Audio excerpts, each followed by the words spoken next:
So now you decide to show up. Her voice was cold, nothing like the warm tones that had comforted me throughout my childhood. Grandma, what's going on? I asked, my words tumbling out as I tried to make sense of what was happening. They told me you were in a nursing home. Don't, she said, holding up her hand. That small gesture felt like a physical blow. Your grandfather called you over and over. He was asking for you on his deathbed, wanting to say goodbye to his little scientist. But you couldn't be bothered to answer his calls or visit him. How could you be so cruel, Sharon? Let me see the number he was calling, I said, trying to keep my voice steady. Please, Grandma, I need to understand. She disappeared inside for a moment and returned with a small notepad in her trembling hands. The number scribbled on it was in Grandpa's familiar handwriting. That's not my number, I whispered, staring at the unfamiliar digits. I've had the same number since high school. They gave you a fake number? She asked, her stern expression starting to crack. Your parents said you changed it when you went to university, she said, her voice softer now. They told us you wanted to distance yourself from us. The pieces began to fall into place. Grandma, I came here during break. Helen was here. She wouldn't let me in. She said no one was home. Then Mom and Dad told me you and Grandpa were in a nursing home. Grandma's face went pale. A nursing home? We never. Her voice trailed off, her hands shaking. Helen and your parents told us you were too busy with your new university life to visit. They said, her voice cracked, they said you were ashamed of us, that we weren't sophisticated enough for you anymore. They said what? My knees went weak, and I leaned against the porch railing for support. How could they? They told us the funeral was at 2 p.m. today, I said, the words catching in my throat. When I got to the church, it was already over. They said I mixed up the times, but I didn't. I would never. The funeral was at 10 a.m., Grandma said slowly, realization dawning in her eyes. Your parents stood there and told everyone how ashamed they were that you couldn't even be bothered to come to your own grandfather's funeral. Helen was crying, saying how she tried so hard to reach you. Tears welled up in my eyes, and before I knew it, I had fallen into her arms. Both of us dissolved into sobs on the front porch, all the pain and confusion pouring out. He died thinking I abandoned him. I sobbed into her shoulder. Grandpa died thinking I didn't care. Grandma stroked my hair like she used to when I was little, her own tears falling freely. We know the truth now. We know. After we dried our tears, Grandma picked up the phone, her fingers trembling slightly as she dialed, but her voice was steady. Karen, yes, it's me. I need you, Michael, and Helen to come over right away. There are some important documents we need to discuss. No, it can't wait.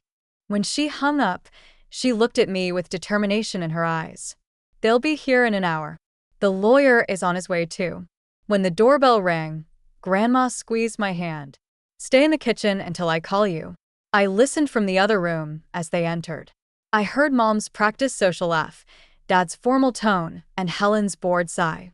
Then Grandma's voice, sharp and commanding. Please, everyone, take a seat. Mr. William is here to read Thomas's will. That was my cue. I stepped into the living room just as the lawyer opened his briefcase. The looks on their faces were unforgettable. Mom's perfect smile froze in place, Dad's face turned pale, and Helen's jaw dropped in shock.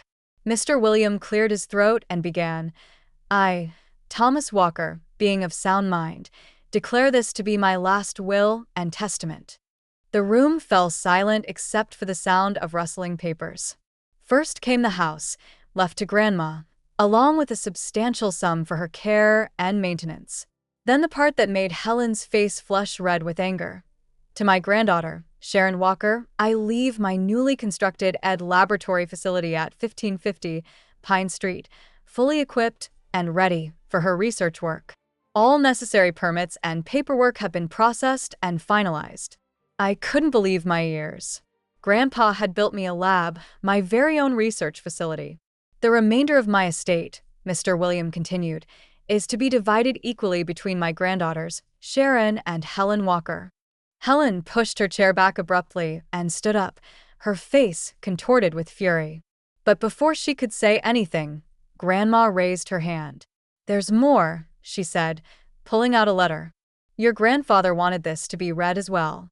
I braced myself as she unfolded the letter, memories of Grandpa flooding my mind. "Where should we put this one?" Grandpa would ask each time I brought home a new trophy or diploma. "In the box with the others," I'd reply, pulling out the special cardboard box I kept under my bed. I never displayed my awards, not because I wasn't proud, but because I didn't want to seem boastful. Mostly, though, I knew my success made my parents uncomfortable. Helen, of course, had her own take. "Nobody likes a know-it-all," she'd sneer, but she didn't mind asking me for help with her science homework, or better yet, just doing it for her. "Helen, that's cheating," I protested, watching her copy my answers. "Sharon, help your sister right now," Mom would command in that tone that left no room for argument. Family helps family. And just like that, I'd end up doing Helen's homework, feeling like a fraud but too afraid to stand up to my parents. It became a predictable pattern. Helen would demand, my parents would insist, and I would comply. I hated it, but what choice did I have? Sometimes I'd overhear my parents talking about me when they thought I wasn't listening. Their hushed voices would drift up the stairs to my room, where I'd be tinkering with my chemistry set or studying the latest research paper. "I just don't understand where she gets it from," Mom would say, her tone exasperated. "No one in our family is like this." "Maybe she was switched at birth," Dad would joke, but there was a seriousness beneath his laugh that cut deeper than if he'd just come out and said he didn't understand me. One evening, after I won another science competition, I heard Dad's voice from his study. He was talking to Helen about her grades, which had been slipping. "It's not fair that she's so smart," Helen whined. "Listen, sweetheart," Dad said, his voice softening. "We need to focus on you. Sharon, well, she'll be fine on her own." I pressed my back against the wall, my hands clenched into fists, fighting back tears.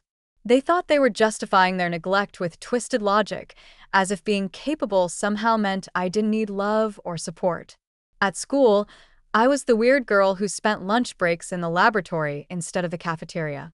Sure, people came to me when they needed help with their science homework, but real friendships?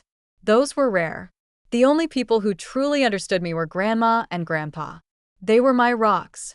They'd listen for hours as I explained my latest experiments or theories, never making me feel like I was too much or too different.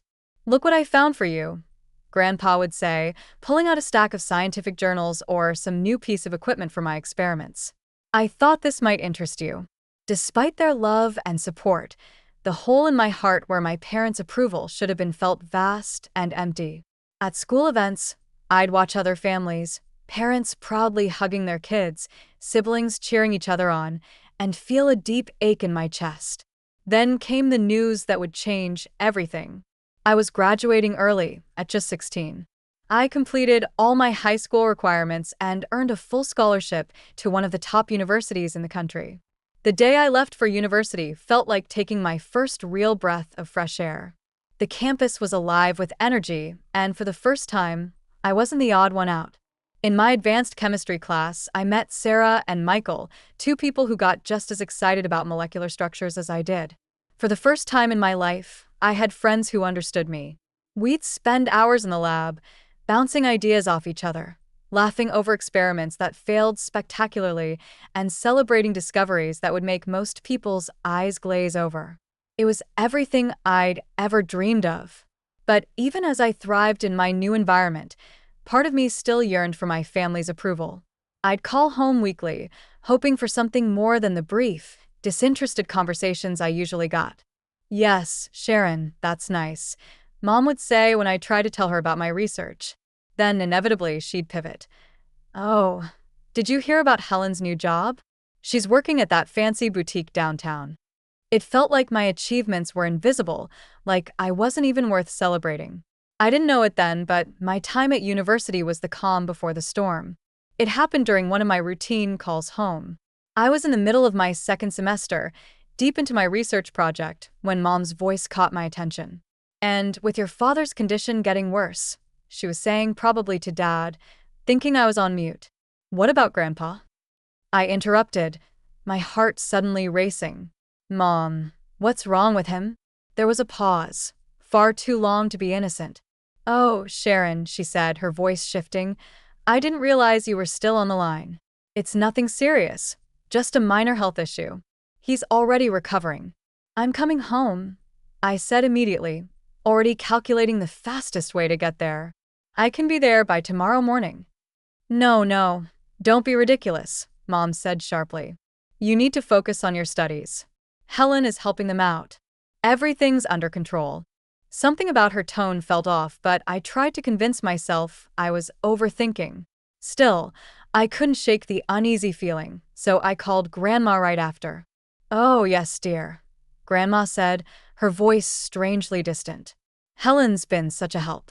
She comes by often to check on your grandfather. Helen, the same sister who always said visiting our grandparents was boring? Something didn't add up. 2 weeks later, I stood at my grandparents' familiar front door, my heart pounding. Instead of Grandma's warm welcome, I found Helen blocking the doorway. What are you doing here? She asked, her face a mask of fake surprise. I came to see Grandpa and Grandma. How is he? No one's home, she said quickly, too quickly. They're out. Grandpa's sick. Where would they go? I don't know, Sharon, just go away, she snapped, starting to close the door. Wait. I stuck my foot in the doorway. Let me come in and wait for them. No one's home, she shouted, shoving the door hard against my foot. God, you're so annoying. Just leave. Confused and hurt, I backed away. I tried calling Grandma, but the call went straight to voicemail. That wasn't like her at all. Something was very wrong, and I was determined to find out what. Grandma always kept her phone on for me. Always.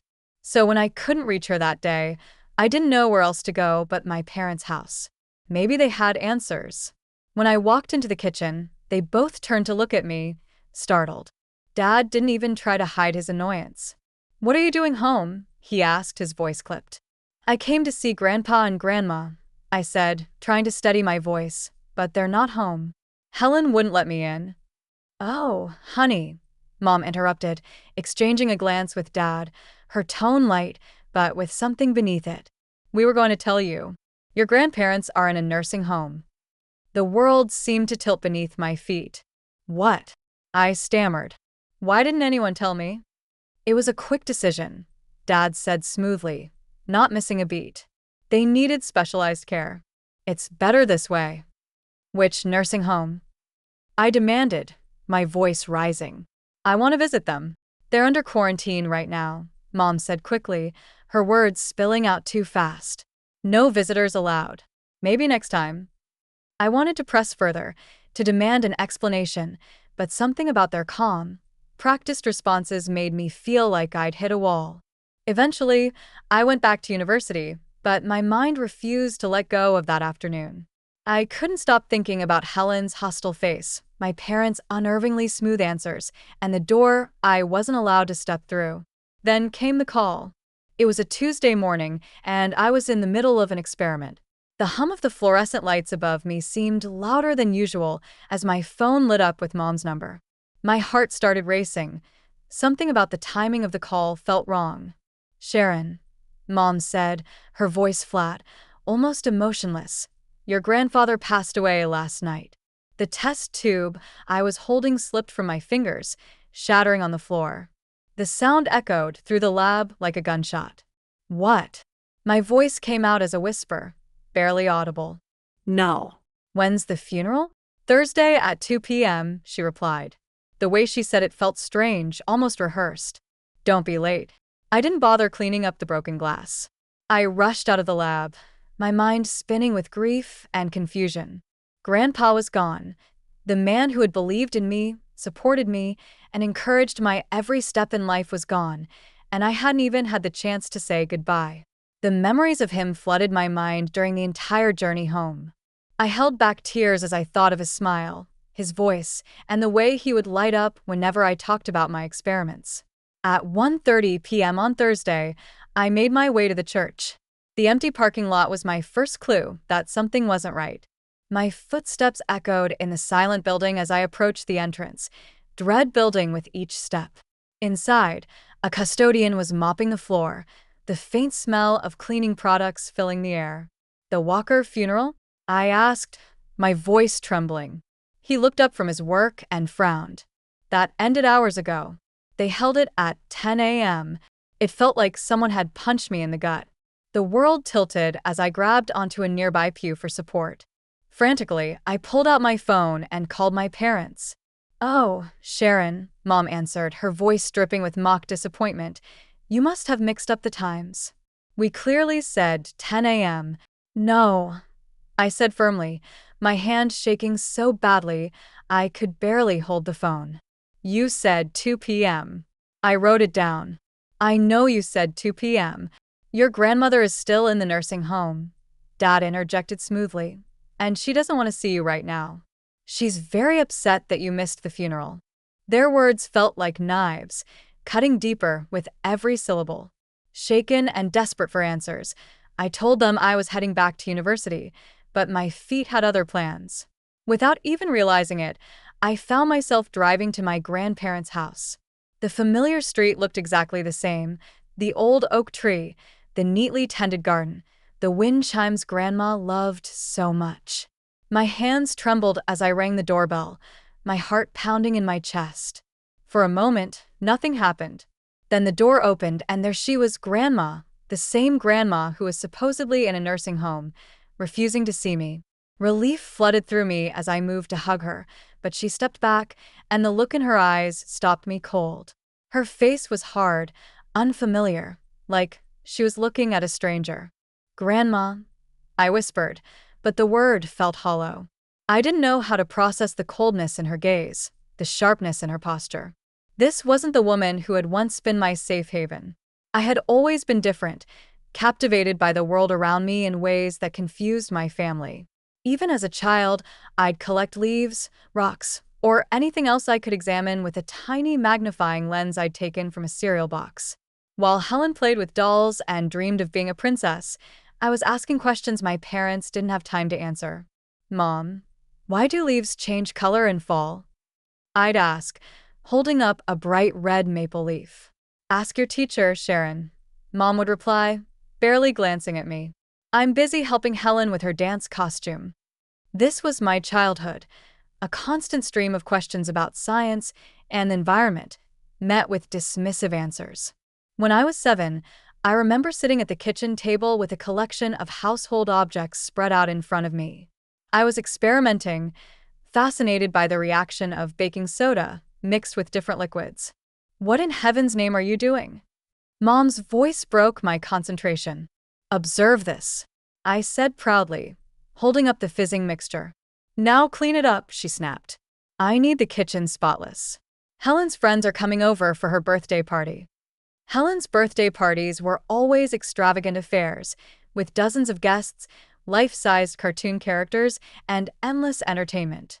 In stark contrast, mine were small, quiet gatherings with just my grandparents and a plain cake. I didn't complain, but the difference was glaring.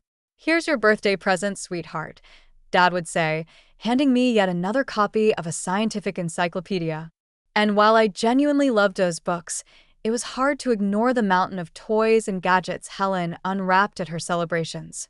Even then, I knew where my parents' true focus lay.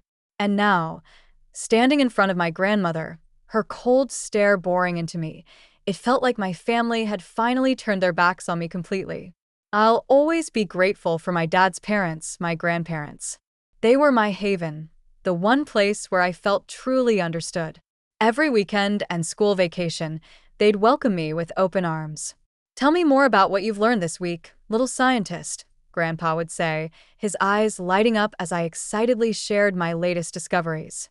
His genuine enthusiasm made me feel seen, valued, and special. Helen never came with me to visit them. "They're so boring," she'd complain. "Besides, Mom and Dad are taking me to the new theme park this weekend." I'd watch from the window as they drove off without me, my chest tightening with a mix of hurt and jealousy. "Why can't I go too?" I asked once, desperate to be included. "Oh, honey," Mom replied absent-mindedly, rubbing my head, "it wouldn't be fun for you. You'd probably just want to learn how the rides work." That's how it always was. I didn't fit the mold of what they wanted in a daughter. I was the one who asked too many questions, who preferred microscopes to makeup, while Helen was the perfect match for their ideal, a normal girl with conventional interests. Everything changed when I started middle school. The first person outside of my grandparents to truly see me for who I was turned out to be my science teacher, Mrs. Peterson. "Mr. and Mrs. Walker, your daughter has extraordinary potential," she said during a parent-teacher meeting. I sat just outside the classroom, but I could hear every word. I've never seen a student grasp difficult scientific concepts so naturally. "We should consider moving Sharon into the gifted program." I recognized the tone of disapproval in Mom's voice instantly. "That sounds like a lot of work," she said flatly. "She's doing fine where she is. Besides, we have to think about Helen. Sharon shouldn't get preferential treatment." My heart sank. I knew what was coming. They were going to say no. They always did when it came to me. But then Grandma found out. The very next day, she stormed into my school like a general preparing for battle. She stood in the principal's office, her voice unwavering and sharp. "My granddaughter will take those exams and be given every opportunity she deserves," Grandma said firmly. "I don't care what her parents think." The principal hesitated. "But, Mrs. Walker, we need parental consent." "My son and his wife will be under my care," Grandma said coldly. "You just make sure Sharon gets her chance." And somehow, she made it happen. After a week of heated arguments and, I suspect, some financial persuasion from my grandparents, my parents reluctantly agreed to let me take the placement tests. I excelled in every single one of them. Suddenly, my world opened up in ways I never imagined. The gifted program introduced me to international science competitions, academic Olympiads, and research seminars. For the first time, I was surrounded by people who thought like me, who got excited about the same things I did. It felt like coming home. My first international competition project focused on sustainable ecosystems, and I won. Then I won another and another. I threw myself into the work, fueled by a passion that had always been inside me, but had finally found its place to shine. That moment around Grandma's dining table was one I'll never forget. She stood there, Grandpa's letter in her hands, her voice strong and steady. "To my son and daughter-in-law," she began, "your treatment of your daughters has been shameful. Each child deserves equal love and support, yet favoritism has poisoned this family." "Stop," Helen shrieked, jumping to her feet. "This is ridiculous. Why should she get anything?" Helen's outburst stunned the room. She turned on her parents, her voice shrill. "You promised. You said if I played nice, if I visited him and acted like the perfect granddaughter, everything would be mine. You made me grovel to a dying man." Her words hit like a slap, exposing the ugly truth of their manipulation. She wasn't mourning Grandpa. She was furious that her performance hadn't earned her the reward she expected. "And now what?" she continued, her voice rising. "Little Miss Perfect gets a whole laboratory and I only get half the money? No. Give me the house. She doesn't need both. She can keep her stupid lab." I sat there, silent, as my sister's mask cracked, revealing her true colors. The perfect daughter act was gone, and all that remained was entitlement and anger. Mom finally broke the tense silence. "Sharon, you heard your sister. Be reasonable. Do you know how much we've invested in your education? All those science camps, competitions." I almost laughed at the absurdity of it. "You didn't pay for any of that," I said quietly. "Grandma and Grandpa did." "That's not the point," Mom snapped. "Family means sacrifice. If you want to honor your grandfather's memory, you'll sign over your share to Helen. She needs it more than you do." "Honor his memory?" Grandma's voice cut through the room like a whip. She stood up, Grandpa's letter still in her hands. "Let me remind you exactly what Thomas had to say about this family's idea of sacrifice." She read on, her voice unwavering. "To my son and his wife, your blatant favoritism has created poison in this family. Your treatment of Sharon has been nothing short of emotional abuse, while you've turned Helen into an entitled, spoiled." "How dare you?" Helen shrieked. "No, how dare you?" Grandma thundered back, her voice shaking with emotion. You deceived and manipulated a dying man, and now you have the gall to talk about sacrifice and family. Grandma stormed to the door and threw it open. Leave, all of you. I'm only sorry Thomas left you anything at all. Helen, you are nothing but a pampered, self-centered daughter who learned her behavior from her pampered, self-centered parents. The slamming doors and shouted threats echoed as they left, leaving the house eerily silent in their wake. It's been 5 years since that day. Grandpa's research facility, the one he built for me, is my home now. It's more than I ever dreamed of, and sometimes, when I'm working late at night, I swear I can feel his presence, proud, loving, and always encouraging. Grandma visits often, her curiosity as sharp as ever. She likes to ask about my latest projects and even takes community college science courses, claiming they help her understand my work better. But I think she just wants to share in the excitement Grandpa and I always had. As for Helen and my parents, I haven't spoken to them since. Sometimes I see their names pop up on my phone or in my email inbox, but I delete the messages without reading them. They made their choice and I made mine. The other day, I found an old photo tucked into one of Grandpa's books. It showed a younger me, peering through a magnifying lens in his yard, while he pointed something out. On the back, he had written, "My little scientist will change the world someday." I keep that photo on my desk now. It reminds me that family isn't always about blood. It's about the people who believe in you, who love you for who you are, and who celebrate your differences instead of trying to change them.